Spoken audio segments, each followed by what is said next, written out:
Welcome to a special edition of the ASF Scots in Us podcast.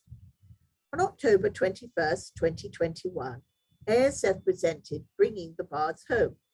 The presentation was led by Peter Drummond Hay, Chair of the American Patrons of the National Library and Galleries of Scotland, who led us on a journey that is everything. The Forgotten Honresfield Library, featuring the greats of British literature. Our focus is for Scotland and the earliest works of Scott and Burns, and the bringing together for the first time the foremost institutions of Britain to save its heritage, to bring the Bards home. We hope you enjoy this as much as we have enjoyed bringing it to you. And now, join us as we begin our journey. Good evening and welcome to Bringing the Bards Home. I am Camilla Hellman, President of the American Scottish Foundation, and with me this evening is Peter Drummond Hay, Chair of the American Patrons of the National Library and Galleries of Scotland. The Scottish initiative is led by the National Library of Scotland, together with the Abbotsford Trust and National Trust of Scotland, and they are joining us tonight to answer questions and give us greater insight. Yes, indeed, Camilla. We are very fortunate to have with us tonight Amina Shah, the National Librarian, and Lucy Clement from the National Library of Scotland, Giles Ingram from Abbotsford Trust,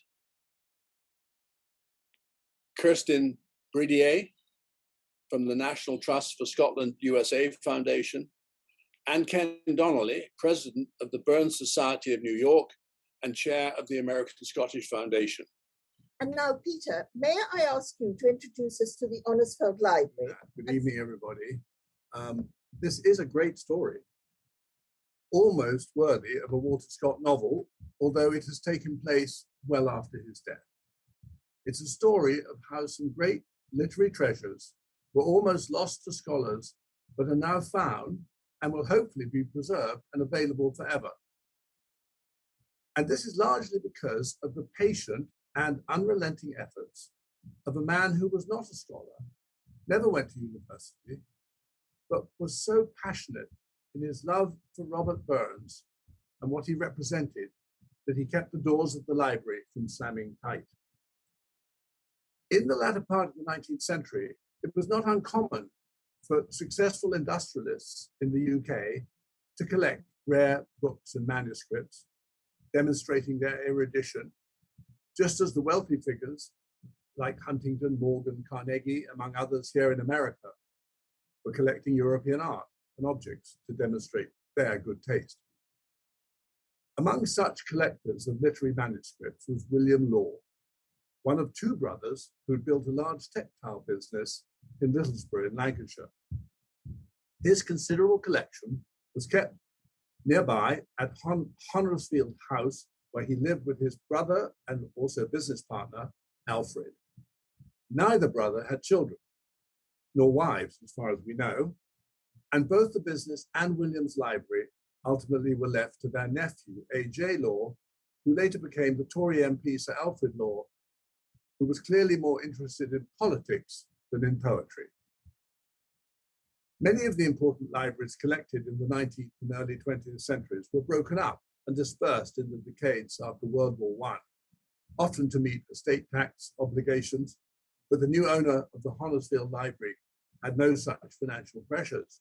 He kept the library largely intact, although it must be said that in 1928, the famous New York book dealer Gabriel Wells managed to persuade him to part with one of its gems, the Shakespeare First Folio, which had been bought at Sotheby's by William Law in 1897 for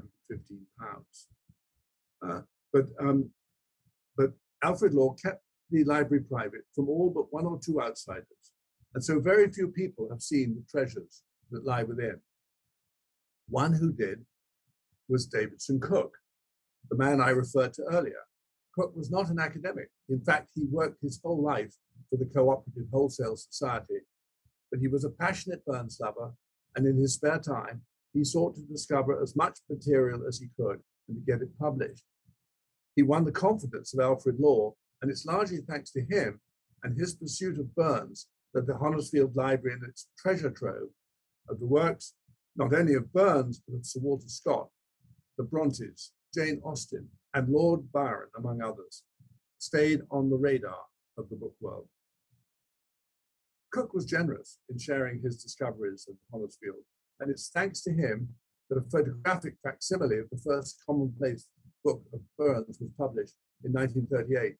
It was through Cook that other scholars gained access to the library, including C.W. Hatfield for his work on Emily Bronte and H.J.C. Grierson for his work on Scott. One of the American scholars who benefited from Cook's access to the library was Delancey Ferguson, who outraged the Burns establishment by publishing Burns' so-called bawdy letters, uncensored. After Sir Alfred's death in 1939, very little was known of the whereabouts of the Honresfield collection for many years. The house itself became a care home in 1959, and the library was widely thought to have been dispersed in private transactions by Law's heirs. But happily, it turns out this was not the case. The collection was largely intact and stored in the Channel Islands, a UK offshore tax haven, and there was therefore great interest when earlier this year, Sotheby's came back into the picture, putting it up for auction. The consortium was quickly put together to try and buy the collection for the nation, and the seller agreed to withdraw the collection from auction and sell it to the consortium for £15 million, about $20 million, if this sum can be arranged by October 31st this year. So we are literally down to the wire. It's an exciting time with such important parts of Scotland's heritage almost within our grasp. Now I'm going to take you to Edinburgh, where last week I met and talked with our new National Librarian, Amina Shah.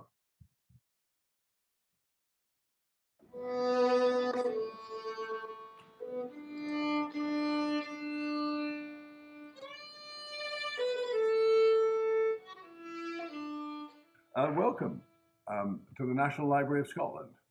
I'm very pleased to be here in the Special Collections room of the National Library.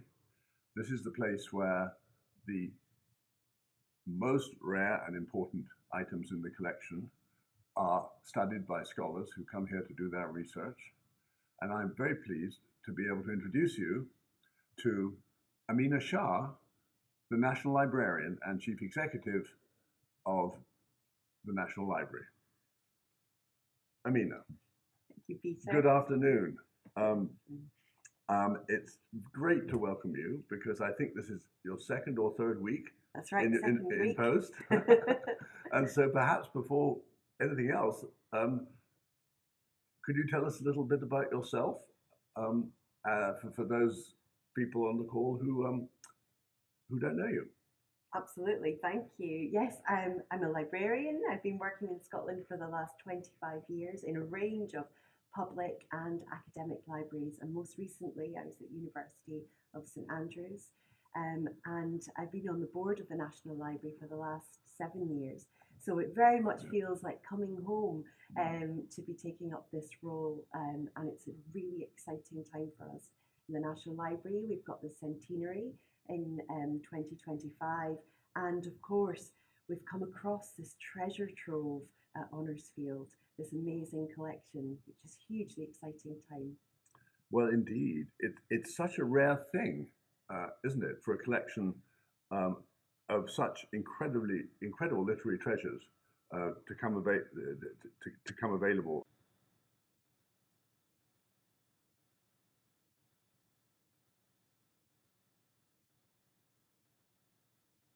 Could you tell us a bit about the Honresfield Library?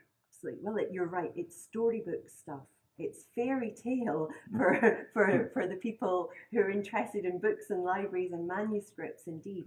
Yeah. Honresfield is the library of William Law, and he was just a mill owner, but was incredibly interested in literature. And he lived, Honresfield is about 3 miles outside of Haworth in Yorkshire, which of course is the home of the Brontës. So at the end, in 1894, he purchased, we know, the commonplace book, the Burns commonplace book, And he also had lots of other amazing literary manuscripts within his collection, including letters of Jane Austen, Emily Bronte, and Scott and Burns. Nobody knew, very few people knew about the library, and it passed to his brother and then his nephew. So it was really a hidden secret, and many people thought the library had disappeared altogether or been dispersed. And recently it came up for auction at Sotheby's, and it's just come to light that it's still together, and it's really jaw-dropping, actually. Well, indeed, amazing. And I can quite imagine that when this amazing find came on the market or came to auction, that must have been when this consortium was put together.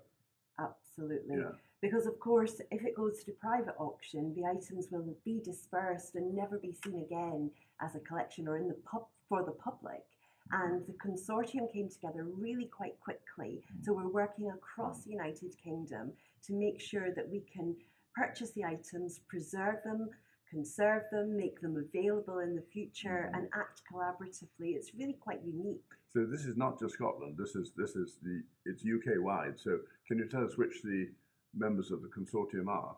Yes, it's the University of Oxford, the Friends of the National Library, the Brotherton Library in Leeds, and at the University of Leeds, the Jane Austen Museum, the Bronte Parsonage Museum, the National Trust for Scotland, and Abbotsford.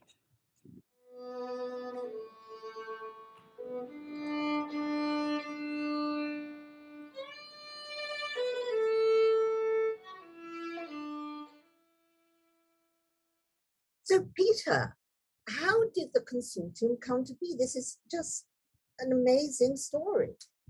Well, yes, it is actually, and fortunately, despite the general feeling that this library had been lost, there were luckily a number of people who refused to believe that. And one of these was, in fact, our fellow board member on the American Patrons, Bill Zacks. And when the sale was announced, Bill, with John Scally, the former National Librarian of Scotland, and Richard Ovenden, the librarian of the Bodleian at Oxford, and many others, were instrumental in a process which quickly brought the sale of this collection from the auction block to an innovative collaboration effort to negotiate a private sale. And it's something that actually we think could become a model for future collaborative acquisitions of material like this of great national interest. But it's happened very quickly because the sale was going to be taking place in June or July. And to make such a consortium come together and action so fast, that's very unusual. It is unusual, and I wouldn't like to say that it's difficult for academic and such institutions to collaborate at times, but I have to say in this case, it was a phenomenal effort. They all moved very quickly. As I say, there've been some pre-planning, and very happily, we're at this critical point right now. And now I think we should journey on to Abbotsford with a message from Giles Ingram, who's the Chief Executive of Abbotsford, the home of Sir Walter Scott. And we will go over to him now.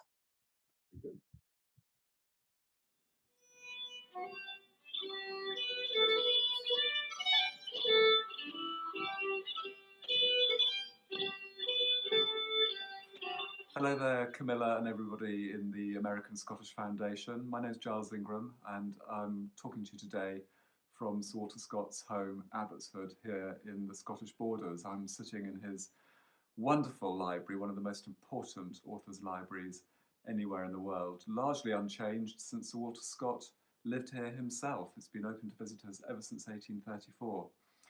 I've got the privilege of being responsible for caring for Abbotsford through the charity, the Abbotsford Trust.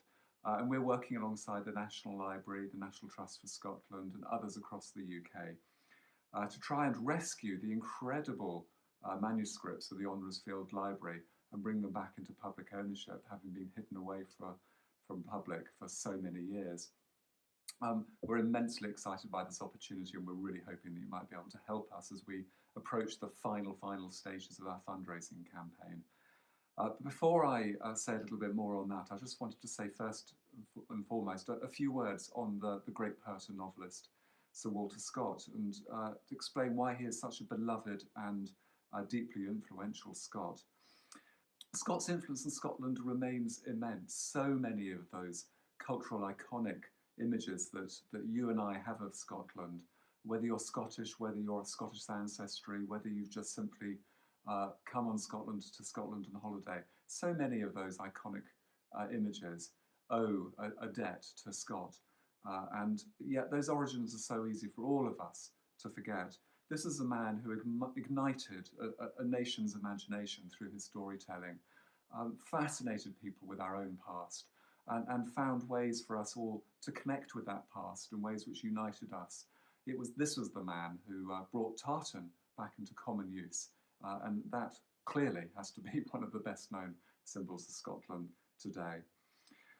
He was a man who, as a storyteller, was immensely influential, both at Scotland and abroad. He was an incredibly sociable man as well, who drew not only on his past, but also on contemporary culture, and he was immersed in that contemporary culture. A man who was a member of practically every dining club in Edinburgh in his day, and I'm sure he's a man that you would have really enjoyed the man's company, were you to meet him today. At Abbotsford, Scott's home is absolutely full with his fascination with the past.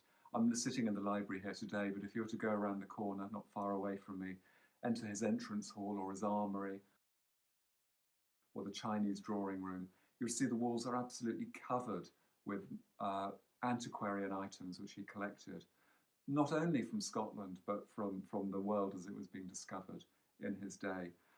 The walls of the house itself include such treasures as the iron-riveted wooden doors of Edinburgh's Tolbooth Jail. The garden has niches in its walls with Roman statues and carvings from Edinburgh's medieval market cross. But where did this all begin? Because Scott didn't simply enter the world as a fully fledged novelist and poet. This is a man who came from relatively modest middle-class background in Edinburgh, whose working life was very much as a lawyer and a sheriff in Selkirkshire near here.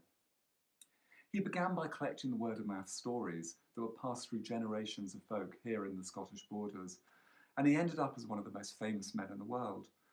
He was a man who put Scotland on the world map. He truly did for the first time, and he enthused generations to visit and experience the beauty, the myth, the legends through his his incredibly well-read and wildly popular series of Waverley novels, including such iconic ones as Rob Roy and The Heart of Midlothian. These novels brought Scotland and the Scots language to the masses, and they introduced his nation's history and character to the world. But he was much more than a storyteller. This is a man who was passionately fighting for Scotland's identity. He rediscovered Scotland's symbols of state, her crown jewels, which had been hidden since the 18th century in the Jacobite Wars. This is the man who passionately defended Scotland's currency in the wake of a financial crash, saving the Scottish banknote that we all still use here today. This is a man who contributed more words and phrases to the English language than any other writer bar Shakespeare, including the ones my father used to use far too often for me when I was young. Oh, what a tangled web we weave when first we practice to deceive. Or phrases that we've started to use with visitors during this COVID era, advising people to keep a wide berth. This is the man whose very style of building here at Abbotsford gave the English-speaking world Scots baronial architecture, most famously replicated by Queen Victoria at Balmoral Castle. And this is a man whose memory lives on in Edinburgh at Waverley Station, named after his novels, and nearby that rocket ship of a monument, the Scott Monument, which is still the second largest monument to a writer anywhere in the world. Walter Scott's energy and accomplishments are legendary. So is it any wonder that we remain so excited and so passionate about this man?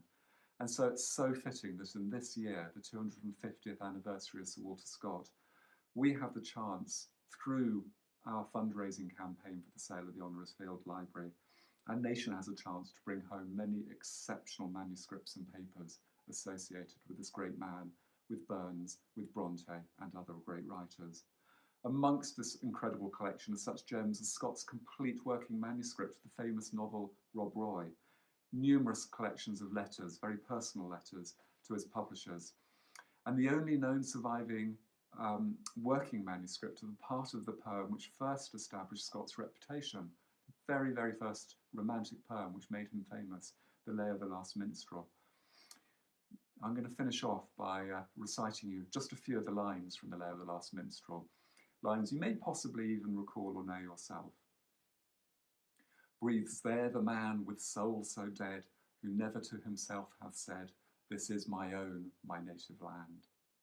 Or a little further down in that same stanza, O Caledonia, stern and wild, meet nurse for a poetic child, land of brown heath and shaggy wood, land of the mountain and the flood, land of my sires, what mortal hand can e'er untie the filial band that knits me to thy rugged strand? Stirring words indeed, and they left their mark on generations of Scots and readers across the globe. And I really hope that as we enter the last few weeks of our fundraising campaign to save the Honresfield Library from being broken up and locked up once again, that you can help us. Thank you.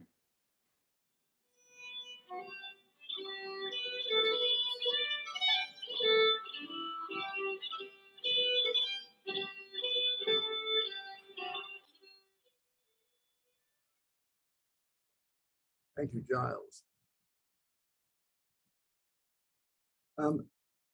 I think now let's learn a little more about these manuscripts that we're talking about. And so I'd like to introduce Dr. Ralph McLean, manuscripts curator, long 18th century collections at the National Library of Scotland. Ralph. Hello, everyone. My name is Ralph McLean, and I am manuscripts curator for the long 18th century at the National Library of Scotland, which means I have the very great privilege of looking after both the Robert Burns and the Walter Scott manuscripts at the National Library of Scotland. I'm just going to share my screen so we can load up this PowerPoint presentation for you. So if you bear with me while I do that, and I shall now start the slideshow. Oops.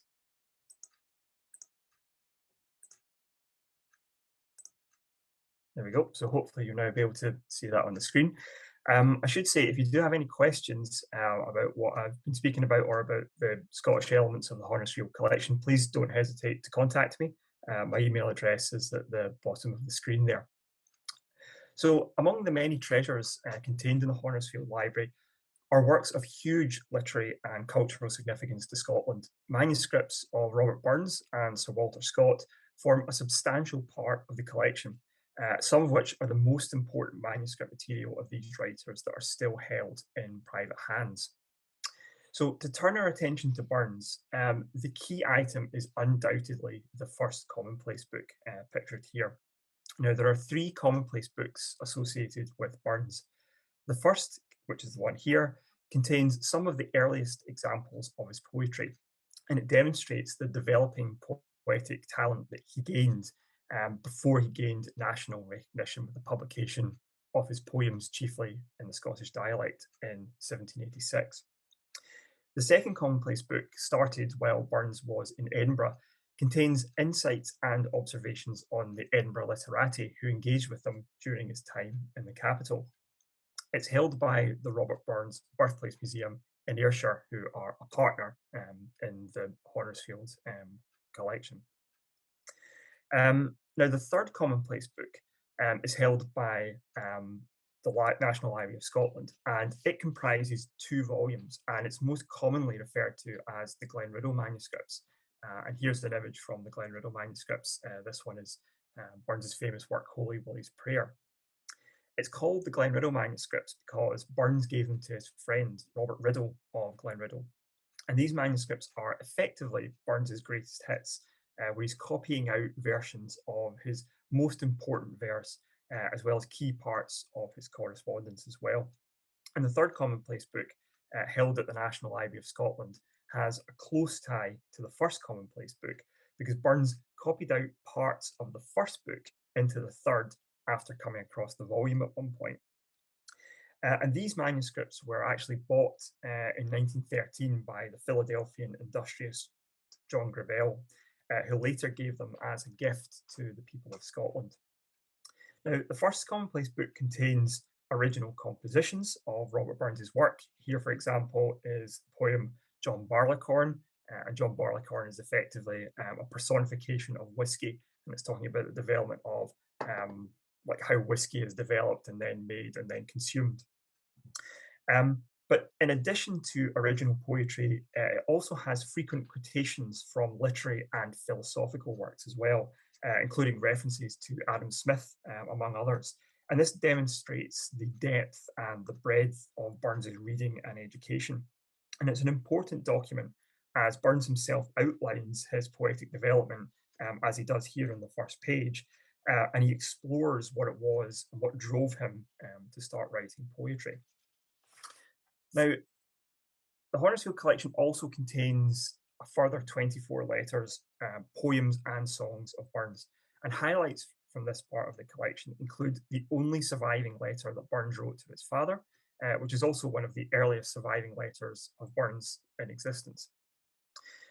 Now, there are letters to frequent correspondents such as Agnes MacLehose or Clorinda and Francis Dunlop as well. And among the poetic works are lines from the Briggs of Ayr and pieces that would go on to be included in the Scots Musical Museum. Now, turning our attention to Scott, now the jewel in the crown of the Scott collections in the Honresfield Library is the complete working manuscript of Rob Roy. This is the last major novel of Scott's to remain in private hands and is certainly one of the most recognisable works, as it recounts part of the tale of Rob Roy MacGregor. Now, the complete nature of the manuscript is itself something of note, as important manuscripts such as Waverley and Ivanhoe are only partially complete and have a number of sections missing. In the case of Waverley, for example, the majority of the manuscript is held at the National Library of Scotland, but there are a few leaves held in the Morgan Library in New York. And indeed, between these two libraries, we hold the largest collection of Scott's novel manuscripts. So Rob Roy was published in 1817, and like Scott's earlier work, although published anonymously, was both a commercial and a critical success. Indeed, the first print run for the work was 10,000, which was a huge number for the time. Now, the manuscript follows Scott's usual pattern of writing, and here's an example of how Scott would construct his novels. So what he would tend to do is to write his story on the recto, or the right-hand side of the page, leaving the verso, or the left-hand side, blank. And then he would add text or insertions onto the verso as he continued to revise his story. Now, Rob Roy was written immediately before The Heart of Midlothian. Here is The Heart of Midlothian, and you can see the similarities in the way that Scott is writing and constructing his text. And The Heart of Midlothian is part of the Scott collections that are held at the National Library of Scotland. Indeed, The Heart of Midlothian was the novel that was published after Rob Roy, so there's a connection there. Now, when Scott became victim of the great financial crash of 1826, manuscripts of his novels were actually seen as commodities that could be sold to reduce debt. Now, Rob Roy suffered the same fate and it was sold off, but it was later bought by John Gibson Lockhart, who was Scott's son-in-law, and it was restored to the family. However, it was later sold again in the 1890s by the Scott family, and it was at this point that it became part of the Honresfield collection. Now, further highlights of the Scott collection include part of the first canto of The Lay of the Last Minstrel, a major work which helped to establish his reputation as a poet. An important selection of letters, notably to the publisher John Murray, are also part of this collection. And indeed, the National Library of Scotland not only holds the largest collection of Scots correspondence to be found anywhere in the world, but it also houses the John Murray Archive itself. So to recap, the Scott and the Burns material contained in the Honresfield collection contains rich cultural and literary treasures. The return of this material to Scotland would not only see them become publicly accessible for the people of Scotland, but for lovers of literature all across the globe. And just to finish off, as I say, if you do have any questions or about this, then please don't hesitate to contact me via my email address. Thank you. Thank you. Thank you, Ralph. Very interesting. It's outstanding. Amazing. To hear of all these works, one is God, it takes one's breath I away. know, and to see how these precious things have. I love the story of Rob Roy being sold and then bought back by the family and then sold again. Luckily for us, so it's now hopefully coming back. But it's such a fascinating story. But now we're going to hear from Kirsten Bridier. She's the Executive Director of the National Trust for Scotland Foundation USA. And the National Trust for Scotland are the conservators of the Burns Birthplace Museum. Throughout this program, you've been hearing the wonderful violin music, which the ASF was fortunate enough to record when the National Trust brought the Gregg violin to the USA, and it was played at our Burns Night celebration in 2020. The Gregg violin belonged to Robert Burns' dance teacher and is part of the Robert Burns Birthplace collection. And now, Kirsten Bridier with a message from the National Trust for Scotland Foundation, USA.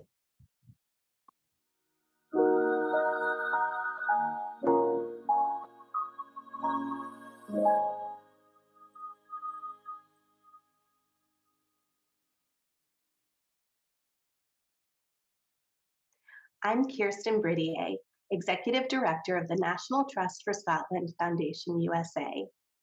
One of the Trust's most beloved properties is the Robert Burns Birthplace Museum in Alloway.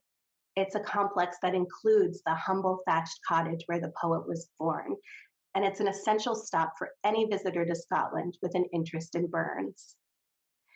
The Trust holds the largest collection of Burns manuscripts anywhere in the world, and that's why we're so anxious to make sure that the Burns letters and manuscripts in the Honresfield Library collection are brought home to Scotland. Among them is the first commonplace book, which was handwritten by Robert Burns when he was only 24 years old, before he had published anything, and it gives us extraordinary insight into his early development as a poet. We're so proud to be partnering with the National Library of Scotland, Abbotsford, the home of Sir Walter Scott, and all the other members of this consortium who are working together to raise funds to save the Honresfield Library on behalf of the nation. If you've already supported this effort, thank you. We are so grateful for your partnership. And if you've not yet, please do consider a donation before October 30th. Time is running short. Robert Burns himself said, "My heart's in the Highlands. It is not here. My heart's in the Highlands." Let's make sure that the heart of Burns stays in the Highlands and bring Burns home to Scotland. On behalf of all of us at the National Trust for Scotland Foundation USA, we look forward to welcoming you to the Robert Burns Birthplace Museum someday soon. Thank you.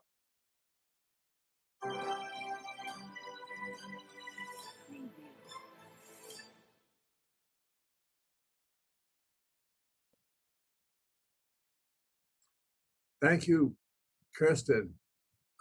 That's marvelous. My heart is in the Highlands reminds me that growing up, I grew up in England as a Scottish boy, and my father would read the poetry he loved to me, much of which was Scottish poetry. So there was a time when My Heart is in the Highlands was a poem I knew by heart, as quite honestly it was those wonderful verses of young Lochinvar who came out of the West. But anyway, I suspect those resonate with others who are on this call.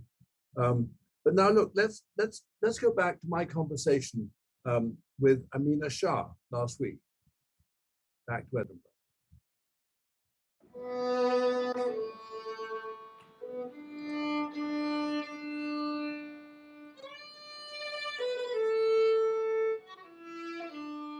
We know there are some manuscripts of Burns and Scott in the collection that are in the first rank, terribly important parts of Scottish literary heritage. Absolutely. What do you think is there's something about Scott and Burns. The awful word is iconic, but what is it about their enduring legacy? Why are these two such an genuinely important part of Scottish heritage, not just Scottish literary heritage?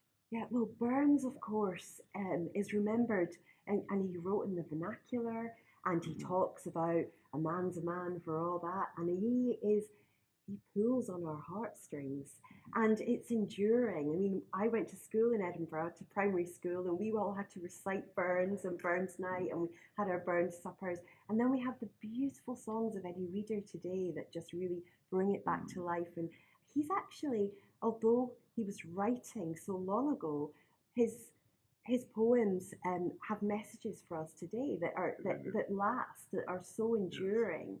And with Scott, he invented the novel, the historical novel, in fact, and also everything we see today about Scottishness was actually brought about by Scott. Really? The tartan, the sense of Scottishness was actually, strangely, an invention of his. Which came about, and he actually has a really interesting ability to be multiple things, which is something today that people tend not to be, in fact. And he was interested in rebellion, but very conservative, and he was Scottish, but he was also a unionist.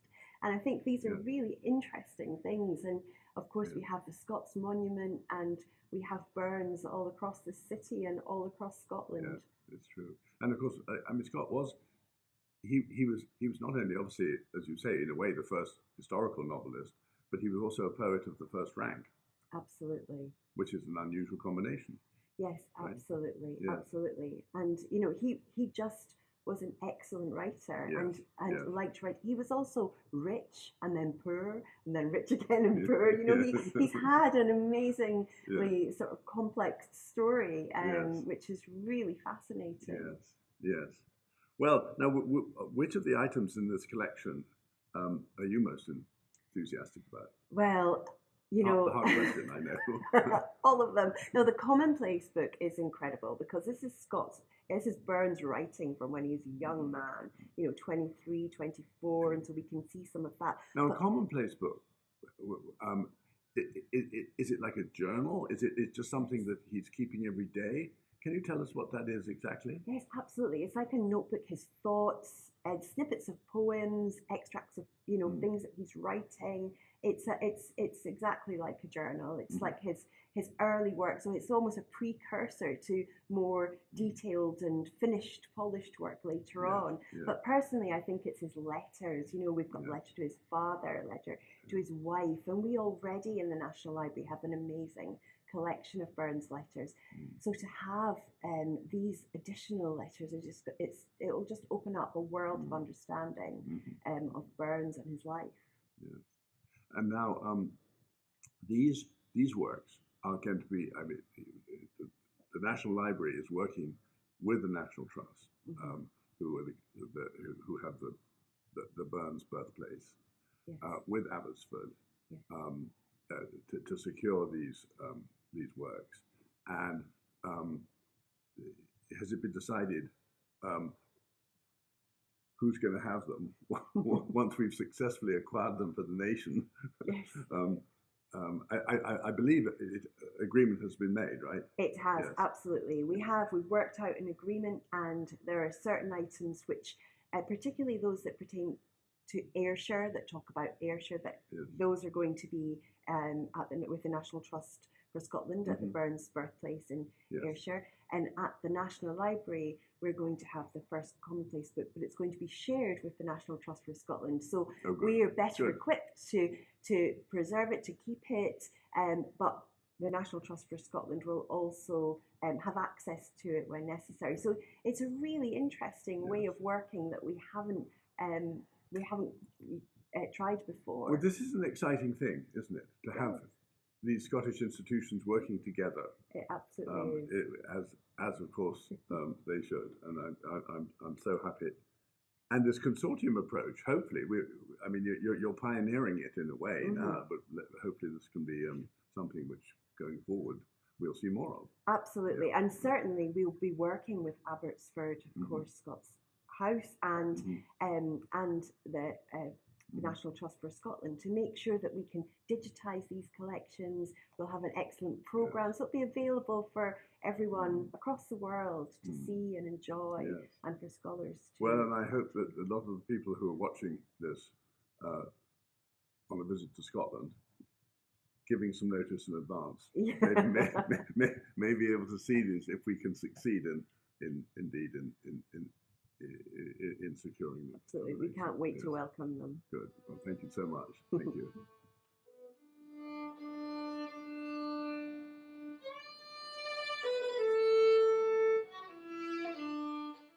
And now we are back, and we're joined by Amina Shah, live from Scotland. Can you tell us how, in a way, the special significance, perhaps, of the first book? Absolutely, sure. Of course, this first book is his early works, and Burns was quite a young man at the time. And so what we're seeing is snippets, fragments, thoughts that he later goes on to make into sort of fuller defined works. So the first Commonplace book is really exciting, and we will be sharing it with the Birthplace Museum, but it will be a joint ownership between the National Library and the Birthplace Museum in Ayrshire. So that's a really great opportunity for us to work collaboratively and to work out the right proportion of time that it's available for scholars for research and then available for visitors to view in the museum as well. It's a really nice opportunity for us to do that. And with regard to the other Burns collections, of course, the letters are going to be divided up in a similar fashion, where letters that pertain to Ayrshire and are related to that will be there in the Burns Cottage Museum, and other letters which supplement the ones we already have in the National Library will be at the National Library. So it's a really, it's all a new world for us actually, in terms of working collaboratively in this way and working out how we can best place things for the good of the people of Scotland and the people who visit Scotland indeed. Yeah. Can I ask a quick question? Because I'm fascinated by how you brought this collaboration together so quickly.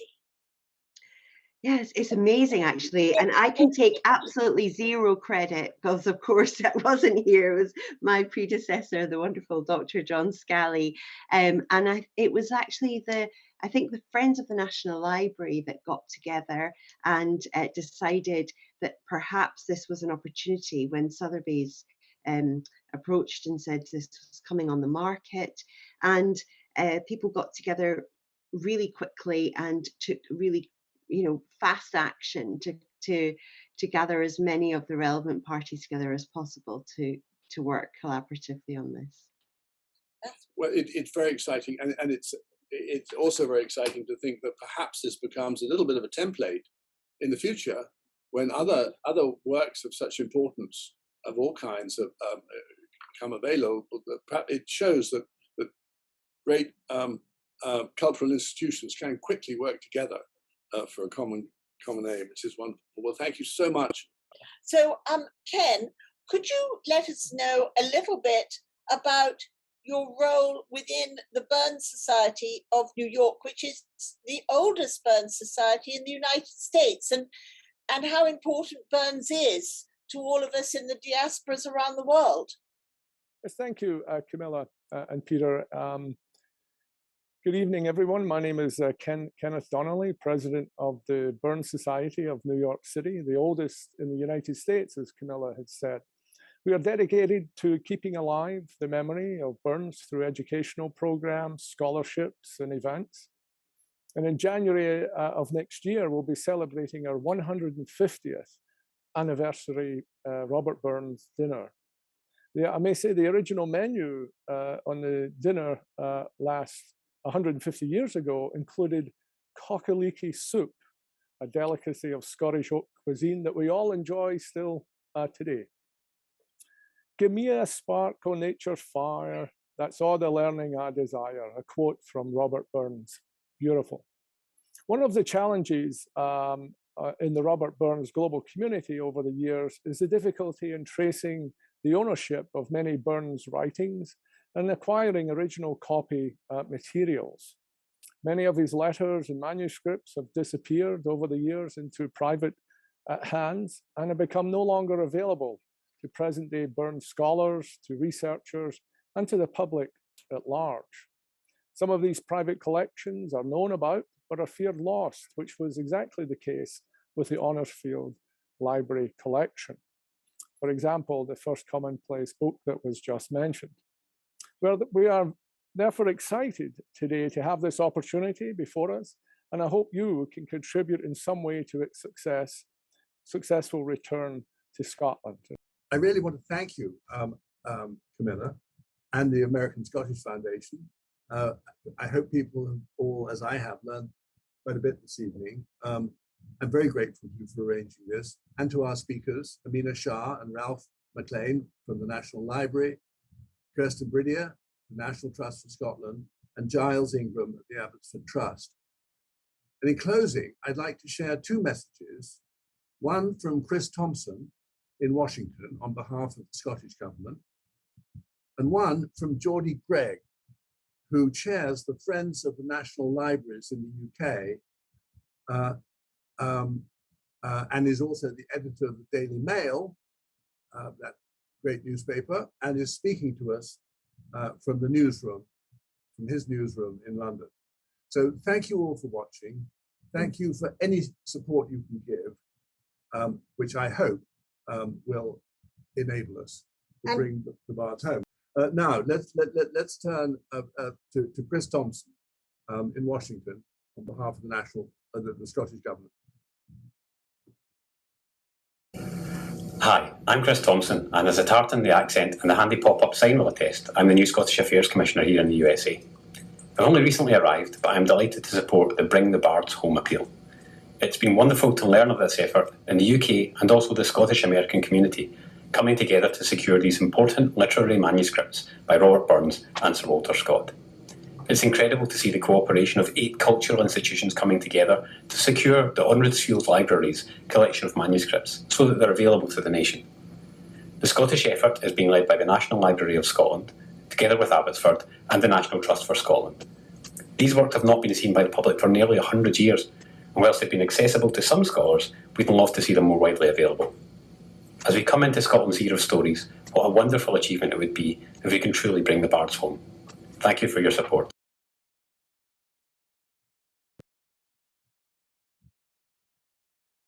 And now we're going to be joined by Geordie Gregg. Yeah. Hello. You can help save one of the great literary troves which exists anywhere. It includes manuscripts by Charlotte Brontë, Robert Burns, Walter Scott, letters by Lord Byron. It's been the secret library which has lain hidden for more than 100 years and is now at risk of being dispersed. Friends of the National Library has established a consortium of the great libraries all over Britain to come together to try to save this collection. And we need your help. Every pound helps. At Friends of the National Library, we are the last way of saving treasures which are literary, cultural, from love letters to planning documents. And this time, we are trying to save this collection, which is probably the most important collection to have been at risk of being dispersed in my lifetime. So please give, please help us save the Honresfield Library, this extraordinary collection, which was started in the 19th century and has rarely been seen and is now going to, with your help, stay in collections and be available to students, to academics, and to the public. Thank you very much indeed. And now we hear the wonderful voice of Sophie Craig as she gives us a rendition of one of our favorite Robert Burns poems.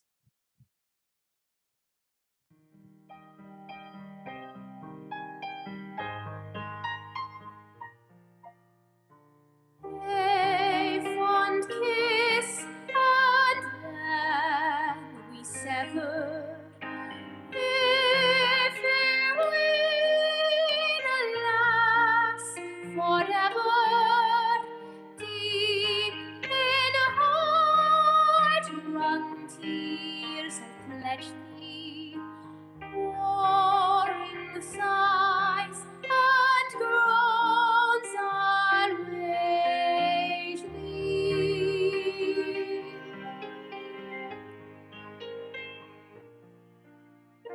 Had we never loved so kindly, had we never loved so blindly, never met or never parted, we had ne'er been broken hearted.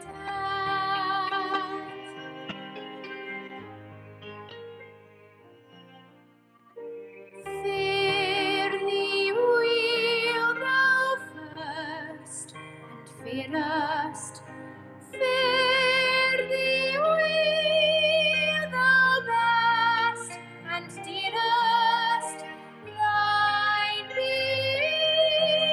ilk a joy and treasure, peace, enjoyment, love and pleasure.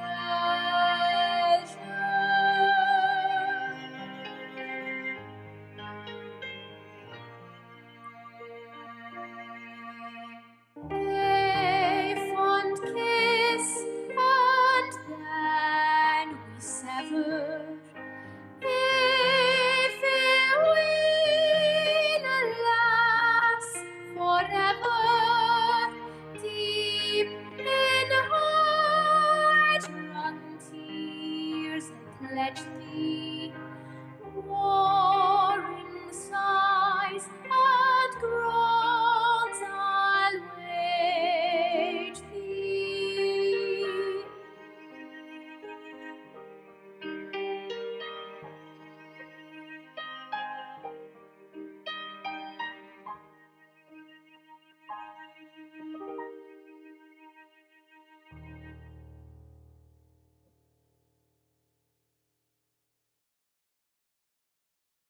And now I'd just like to say a final farewell to everybody this evening. Thank you for joining us. And Peter, could you just give us the address that everybody can go to find out more about the appeal? Yes, it's very simple. If you go to www.americanpatrons.org, it'll take you to a section where you can see that, including, if you feel inclined, a donate button. But we're so grateful for joining us. It's been fun doing this, and I very much hope that with your help, we'll be able to be celebrating on Burns Night 2022 success in bringing him and Walter Scott home to Scotland. Thank you so much. Good night.